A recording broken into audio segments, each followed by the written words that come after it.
des appels que pour des contrats atypiques. Est-ce que ceux-ci sont intéressants? Les contrats atypiques, qu'est-ce que c'est? C'est lorsqu'on accueille des enfants dans des heures non conventionnelles. Le contrat est sous heures non conventionnelles, c'est-à-dire qu'on peut commencer avant 7 heures, on peut finir après 18 heures, on peut travailler les jours fériés, on peut travailler les week-ends, tout en respectant bien sûr le jour de repos obligatoire hebdomadaire. Alors, de mon point de vue, c'est intéressant d'accepter des contrats atypiques. C'est mon cas, je le fais. Alors, je vais vous donner 3 arguments. Le premier argument, c'est que peu d'asthmates l'acceptent.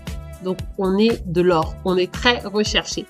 Les parents sont beaucoup plus souples, beaucoup plus à l'écoute. Ils signent beaucoup plus vite l'engagement réciproque, qui est une promesse d'embauche. J'ai fait une vidéo sur le sujet, c'est très important, c'est trop sous-estimé par les asthmates. Vous pouvez vous en procurer un sur mon Gumroad, le lien est en bio. Ça permet de sécuriser la place, et pour vous, et pour la famille. Deuxième argument, c'est que mes heures donc atypiques sont majorées. J'ai aussi fait une vidéo sur le sujet, dans quel cas j'applique la majoration. Quand je commence avant 7 heures, quand je finis après 19 heures, quand je travaille les jours fériés, quand je travaille le week-end, je majore. Donc, c'est intéressant financièrement. Troisième point, cela me permet de jongler entre les différents contrats. C'est-à-dire que j'ai 4 agréments, mais à un moment, j'avais 5 contrats. Mais je n'avais jamais les 5 enfants avec moi. Quand un enfant partait, il y en avait un autre qui arrivait. C'était un vrai casse-tête chinois, je ne dois pas vous le cacher, mais financièrement, c'était très intéressant.